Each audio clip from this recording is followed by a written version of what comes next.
नमस्कार, आप सभी का स्वागत है मेरे YouTube channel Amit online classes में। स्टूडेंट, आज हम 10th क्लास में टर्मिनेटिंग और नॉन टर्मिनेटिंग डेसिमल यानी शांत और अशांत प्रसार पढ़ेंगे।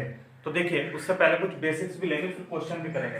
तो सबसे पहले थोड़ा सा बेसिक समझते हैं कि टर्मिनेटिंग और नॉन टर्मिनेटिंग डेसिमल होते क्या हैं। ठीक है, मैं उदाहरण से समझाता हूँ। मान लीजिए मेरे पास कोई संख्या है, यानी परिमेय संख्या कोई डेसिमल नंबर 1/4। तो इसका तरीका क्या है भाग करने का? हम ऐसे भाग करेंगे, यानी पॉइंट लगाएंगे, जीरो बढ़ाएंगे, 4 दूनी 8 होगा, 2 आएगा, पॉइंट लगाएंगे, जीरो बढ़ाएंगे, 4 पंजे 20 होगा। एक और उदाहरण लेते हैं साथ के साथ। मान लीजिए 1/3 है, यानी 1 को 3 से भाग देंगे तो पॉइंट लगाएंगे, जीरो बढ़ाएंगे, 3 तिया 9 होगा, 1 आएगा, पॉइंट जीरो, फिर लगाएंगे 3 तिया 9, फिर 1 आएगा, पॉइंट लगाएंगे, जीरो बढ़ाएंगे, 3 तिया 9, यानी ये क्रम चलता जाएगा। आपने ये पढ़ रखा है। अगर कोई चीज रिपीट होती जाती है तो हम उसे बार बोलते हैं, यानी इस संख्या को हम लिख सकते हैं पॉइंट बार 3। अब आप समझ सकते हैं कि 1/4 और 1/3 की वैल्यूज क्या है, और ये शांत और अशांत प्रसार क्या है। यानी अगर भाग देने के बाद कोई वैल्यू आती है, आपकी स्थिर आती है, आ जाती है, तो हम बोलते हैं शांत प्रसार, यानी टर्मिनेटिंग डेसिमल। दूसरी तरफ आपने यहाँ पे देखा कि इसका कोई एंड ही नहीं है, यानी बार बार आता जा रहा है, तो ये आएगा आपका नॉन टर्मिनेटिंग यानी अशांत प्रसार। अब आपका नॉन टर्मिनेटिंग भी दो टाइप का होता है। तो देखिए,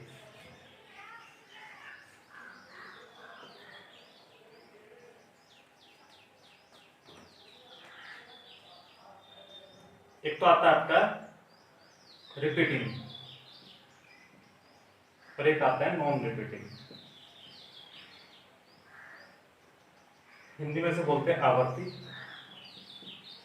और इसे बोलते हैं अनावर्ती।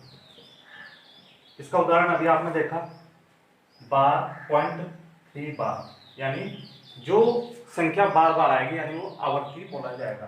दूसरी तरफ मान लीजिए पॉइंट के बाद आपका मान कुछ इस तरीके से होता है, 0.1412737001, कुछ हर बार नई संख्या आएगी, तो आपका आएगा अनावर्ती में। अब क्वेश्चन आएगा कैसे है, इसका किस तरीके से हम यूज करेंगे। इसमें आपको क्वेश्चन पूछा जाएगा कि बिना कोई भाग विधि अपनाए आप बताइए कि कोई रेशनल नंबर यानी कोई परिमेय संख्या एक आपका टर्मिनेटिंग वैल्यू में आएगा या नॉन टर्मिनेटिंग में आएगा। तो देखिए, अब लेते हैं क्वेश्चंस। मान लीजिए मैं ये क्वेश्चन लेता हूँ, तो हमें करना क्या है, बेसिक ये है कि जो उसका, ये आपको पता है, ये आपका अंश होता है और ये हर होता है। हर जो होता है उसके आप गुणनखंड कीजिए, फैक्टर कीजिए। तो आपको फैक्टर करने के बाद अगर वैल्यू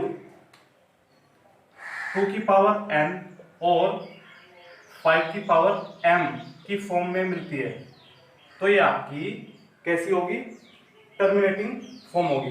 देखते हैं, मान लीजिए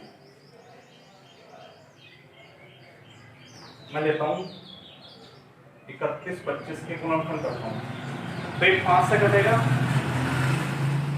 तो 5 से कटेगा तो 625, फिर 5 से काटेंगे 125, 5 से ये आएगा, तो 5 यानी 1 2 3 4 5, यानी हमें मिला 5 की पावर 5। यानी हम क्या लिख सकते हैं, इसे हम लिख सकते हैं 2 की पावर 0 गुणा 5 की पावर 5। अब ये क्या है, यानी अगर हम 2 की पावर 0 लेते हैं, यानी हमें पता है कि अगर किसी भी संख्या की पावर 0 लेते हैं वो 1 ही होती है, और 1 की मल्टीप्लाई इसमें होगा 5 की पावर 5 में, तो यही आएगा। कहने का ये मतलब है कि हाँ, इस संख्या को हम 2 की पावर n गुणा 5 की पावर m में लिख सकते हैं। अब मैं आपको आसान सी भाषा में समझाऊं, वे सभी परिमेय संख्या जिनका हर हम, जिसके हर में या तो सारे के सारे गुणनखंड 2 की पावर के हों, या 5 की पावर के हों, या दोनों एक साथ हों, वे सभी संख्याएं आपकी कैसे आएंगी, शांत प्रसार यानी नॉन टर्मिनेटिंग की आएंगी। अगर एक भी गुणनखंड किसी और संख्या का आ गया, यानी 3 का आता है या 7 का आता है, तो आपकी वो नॉन टर्मिनेटिंग में काउंट होगी। उदाहरण से समझिए। अब दूसरा उदाहरण लेते हैं हम।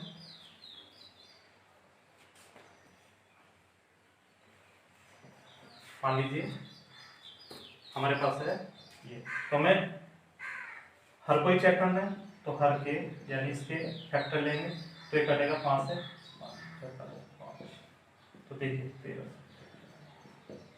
क्या फैक्टर आया आपके 5 गुना 13 गुना 7, यानी सिर्फ अगर 5 के आते तो ठीक था, या 2 के आते जब ठीक था, या 2 और 5 दोनों के आते ठीक था, लेकिन यहाँ पर 13 भी आया और 7 भी आया, इसलिए ये वैल्यू, ये संख्या आपकी कैसी होगी, नॉन टर्मिनेटिंग में आएगी। यहाँ पे लीजिए, हमें पता है 2 को हम क्या लिख सकते हैं, 2 की पावर यानी 2 की पावर 3, तो क्या होगा आपका, ये आपकी कैसी होगी, टर्मिनेटिंग वैल्यू होगी। यहाँ पर देखिए 1600। अब देखिए कितना अच्छा क्वेश्चन है, अगर आप इसके गुणनखंड करोगे तो आपको फैक्टर आपको 3 के भी मिलेंगे, उस हिसाब से तो ये आपकी कैसे हो जाएगी, नॉन टर्मिनेटिंग। लेकिन हमें आप थोड़ा सा दिमाग लगाना है, यहाँ पर ये अभी संख्या कट रही है, ये परिमेय संख्या भी एक तरीके से गुंजाइश है, इसमें कट सकता है। आप इसे 5 से काट सकते हो, 5 या 15 होता है, और यहाँ पर क्या आएगा 5 या 15, यहाँ पे हुआ 10, 5 दूनी 10 और 0, यानी हमें मिली संख्या 3/320। अब हमें 320 के गुणनखंड करने, ना कि 1600 के।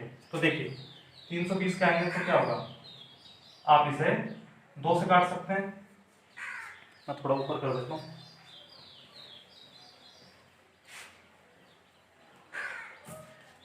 देखिए 320 2 से काटेंगे क्या आएगा 160, 2 से काटेंगे आपको आएगा 80, 40, 20, 2, 10, 2, 5, 5, 1, क्या मिला 2 की पावर 1, 2, 3, 4, 5, 6 और मल्टीप्लाई 5 की पावर 1, यानी 2 की पावर n मल्टीप्लाई 5 की पावर m की फॉर्म में लिखा गया है, यानी कैसी वैल्यू होगी, टर्मिनेटिंग। और उदाहरण लीजिए, आपकी बुक से मैं लेता हूं,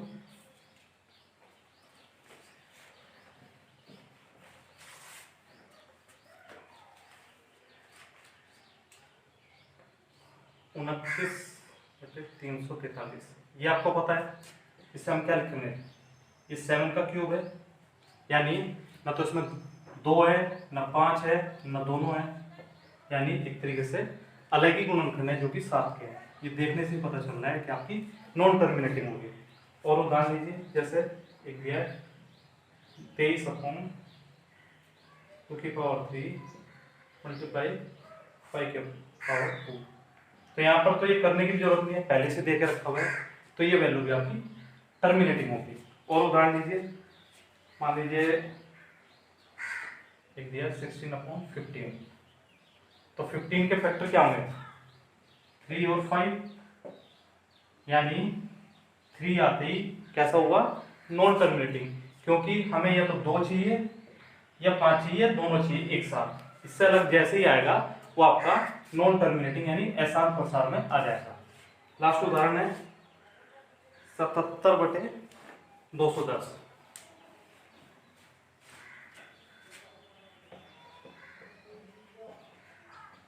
तो 210 के फैक्टर कीजिए, इसे हम 2 से काटेंगे 70 आएगा, फिर 2 से काटेंगे 35 आएगा, इसे आप 5 से काट दीजिए, यानी आपका क्या हुआ 7। यहाँ तक तो ठीक था, लेकिन जैसे ही 7 आया आपका कैसा आ जाएगा, नॉन टर्मिनेटिंग। तो मुझे उम्मीद है आपको मेरा कॉन्सेप्ट समझ में आया होगा। अगर आपको मेरी वीडियो समझ में आई हो तो मेरी वीडियो को लाइक, शेयर और मेरे चैनल को सब्सक्राइब जरूर कीजिएगा। धन्यवाद।